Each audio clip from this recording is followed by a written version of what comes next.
I'm Benedict and he's Matthew Liam-Bruni, and welcome back to On The Sidelines. On today's show, we will be discussing things like the Raptors, the NHL, MLB, MLS, and our moment of the week. This week, the Toronto Raptors played two tough games in California without star player Kawhi Leonard. First, up against the Golden State Warriors, the Raptors won 113-93 before taking on the LA Clippers, winning that one 123-99. The Raptors currently have the best record in the NBA, as their record is 23-7. They currently have a 3.5 game lead over the Milwaukee Bucks and the Philadelphia 76ers at the top for the top spot in the Eastern Conference. In the Western Conference, however, the 1-14 seed is separated just by 5.5 games. This week, the Toronto Maple Leafs were on the road to face off against the Boston Bruins, the Carolina Hurricanes, and the Tampa Bay Lightning. They came out with a 4-1 win over the Carolina Hurricanes on Tuesday. But Boston and Tampa were too much for Toronto, as they lost both 6-3 to Boston and 4-1 to Tampa. William Nylander has now played 4 games for the Leafs since re-signing on the December 1st deadline. He's played 4 games and so far has collected 0 points and 2 assists. He's looked a bit slow so far in his return, as he isn't up to full fitness yet after such a lengthy absence. The Winnipeg Jets, the Calgary Flames, and the Toronto Maple Leafs currently hold 3 of the 5 top spots in the NHL.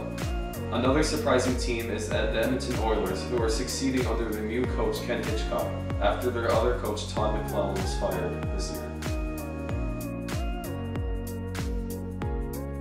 This week, there was a 3-team trade in the MLB between the Tampa Bay Rays, the Seattle Mariners, and the Cleveland Indians.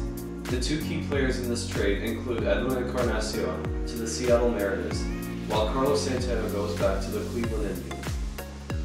The Philadelphia Phillies announced this week that they have signed former National League MVP Andrew McCutchen to a 3-year contract with $50 million. McCutchen, who used to play for another Pennsylvania team, the Pittsburgh Pirates, also has an option for the 2022 season of $15 million with a $3 million buyout. This week, the New York Yankees re-signed their pitcher J-Happ to a 2-year deal, which includes a vesting option. That means that if he pitches enough innings for the next 2 years, he'll be able to get a 3rd year of this deal. It is being reported that the San Francisco Giants are interested in Toronto Blue Jays outfielder Kevin Pillar. He has been a great defensive player for the Blue Jays over his last few seasons, but if the right offer comes in, I'm sure the Blue Jays would be willing to part ways. It is still unknown where Bryce Harper and Manny Machado, the 2 biggest free agents this offseason, will go.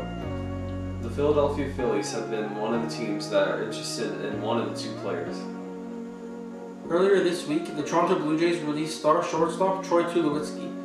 There are already reported to be as many as 6 teams interested in signing him, including the New York Yankees, who have a hole at shortstop after Didi Gregorius will be out for a good portion of the 2019 season. Other teams Tulowitzki has expressed willingness to go to are the 2 Bay Area teams, the San Francisco Giants and the Oakland Athletics, as that's where he's from. On Friday, Toronto FC announced that they traded goalkeeper Clint Irwin to the Colorado Rapids for the 39th overall pick in the 2019 MLS Super Draft. Clint Irwin is good enough to start for many teams in the MLS, but this year he was stuck behind starter Alex Bono, and it was the right time for him to move on. Ahead of their inaugural MLS season, FC Cincinnati's roster is finally starting to take shape. On Tuesday, in the expansion draft, the club announced that they had signed Darren Mattocks from DC United.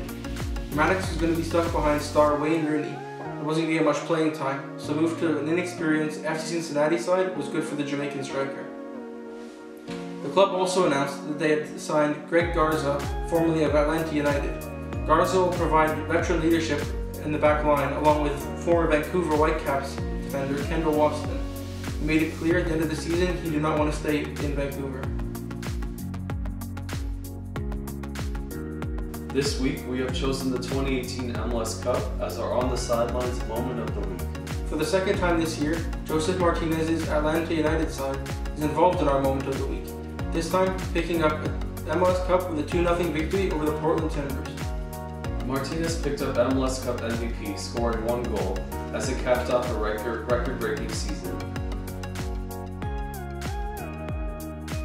Thank you for watching this episode of On The Sidelines. Don't forget to subscribe and follow us on Instagram, Twitter, and Facebook for all behind-the-scenes content. I'm Benedict Rhodes. And I'm Matthew Lee Rooney. Thank you for watching, and we'll see you next time.